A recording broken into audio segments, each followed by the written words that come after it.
proiektu bat duela sortu zuena, eta berez egituratzen da hiru estrukturatan. Dantzan inguruan beti, dantza eta musika lotu nahi duena, berez lotuta egon beharko lirateke, baina ez daude. Gaur egun dibortzio handia dago bien artean, eta saiatzen nahi gara eramatea berriz lotura hortara, ez? Eta gero baitare dantza eta jokua, dantza eta ongi pasatzea, dantza eta irrifarra. Irrifarra, musika, hola, gozatzea dantzarekin, harremanatzea, hori guztia saiatzen gara dantzen, hola, Aikon. Dobla eta ebats!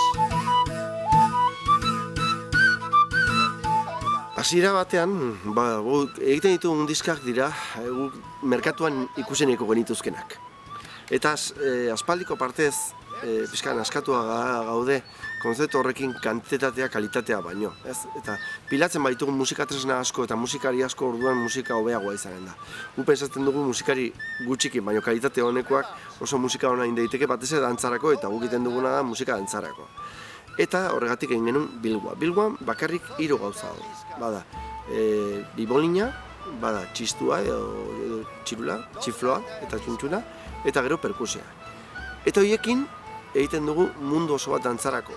Bada, diska jartzen badu goiti bera, baituzu gauza asko ezberdina dantzarako, pieza berriak modu tradizional eginak, baina berriak eta ematen du gaur egun bakarri dantzatu daiteke duela 50 urte egiten zena, eta ez da berria. Dantzatu esakegu gaur egun egite ditugun piezak eta gure piezak oso kontemporanea dira.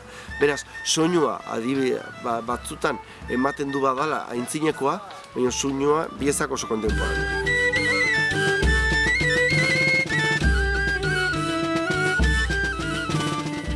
Aikon bagaude jende asko, eta danak ezberdinak gara. Bagaude musikariak hola dantzaria direnak, dantzaria musikaria direnak, musikaria bakarrik, dantzaria bakarrik, musikariak haien artean baitare kultura ezberdinetakoak, eta bada jendea mundu modernoatik datoztena, beste batzu mundu tradizionaletik edo mundu akademikotik denetaik. Lotzen gaituna dantzan inguruan egiten duguna eta dantzarako musika egiten duguna. Baina beti perspektiba ezberdinekin. Eta gainera guk uste dugu oso aberasgarria dela. Hori.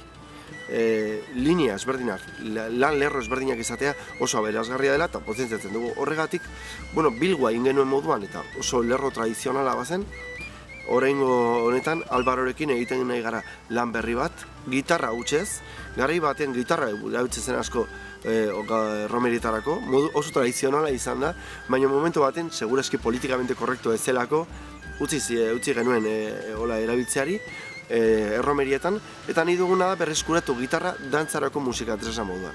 Baina jakina izan daiteke, edo egitea kopia faksimil bat zer egiten zen, edo Alvaro, kriston musikaria dena, esatea, Alvaro egin nahiko zenuken diska, baina hori bai, dantzarako, eta hori egin duna. Soinua da Alvaroen soinua, ez da modu tradizionalean demagun, baina modu tradizional egina dago. Azken finean egiturak tradizionala dira, dantzarako dira.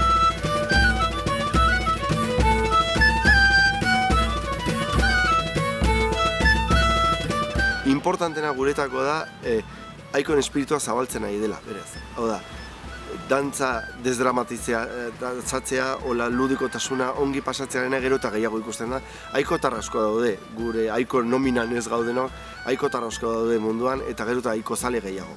Niretako, aiko aldatu hemendik urte batzutara, espiritu hori hor geratuko da eta espandituko da.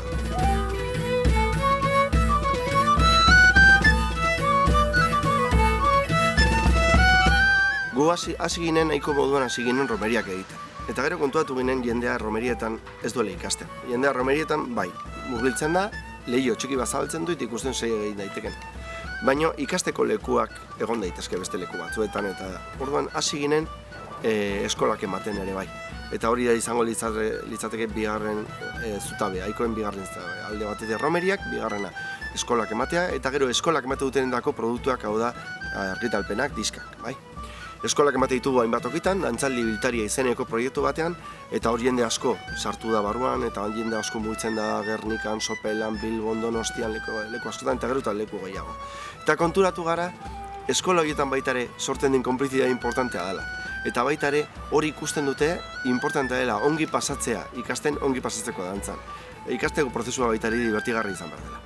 Eta guk ongi pasatzen dugu egiten duguna, eta orduan ongi pasatzen dute gurekin daudenak. Eta nik uste hori dela sekretua. Jendea etortzen dela plazara, bakite gauza asko berdintxu izan arren beti ezberdinak izango direla. Musikariak beti improvisatuko dute, beti plazan haiek ere askatasuna osoa daukate egiteko nahi dutena, eta giro politi izango dela beti.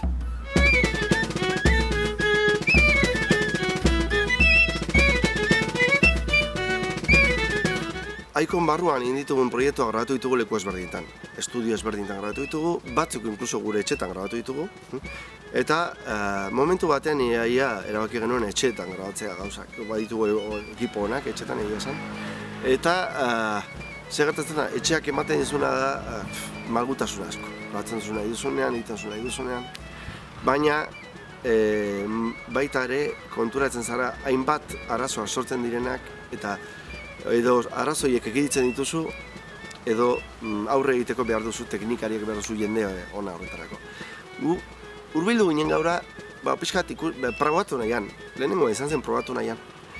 Eta probatu nahian kontua datugun bilguatzen proiektu errez bat grabatzeko edo zen estudioetan zen, eta nahi genuen tresneria horri soinuak ateatzea grabatzeko batean, komplikatu xamar zen. Gu txuntxuna asko entzun ditugu hainbat diskatan, eta gu bagenekin zer nahi ez genuen nahi.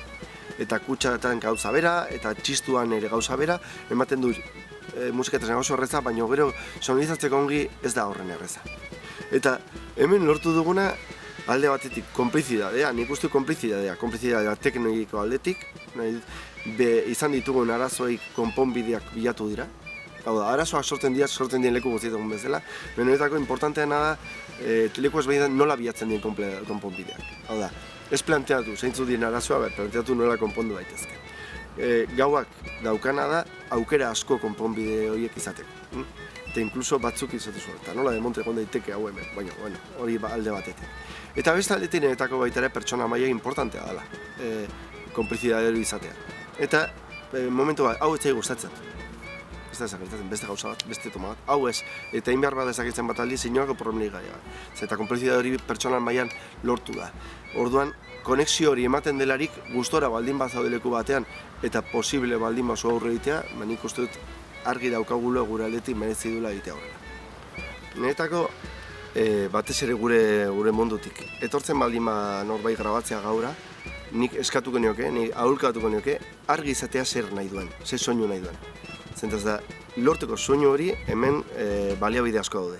Eta nik uste gau daukena baliabideak lortzeko nahi dugun soinua. Aldiz, joaten baldin mazera ideiari gabe ze soinua nahi duzu, segurazki galduko bidean gauza gailegi daudelako hola egiteko. Baina argi baldin baduzu ze soinua nahi duzun, baduzu hor konponbidea, seguru.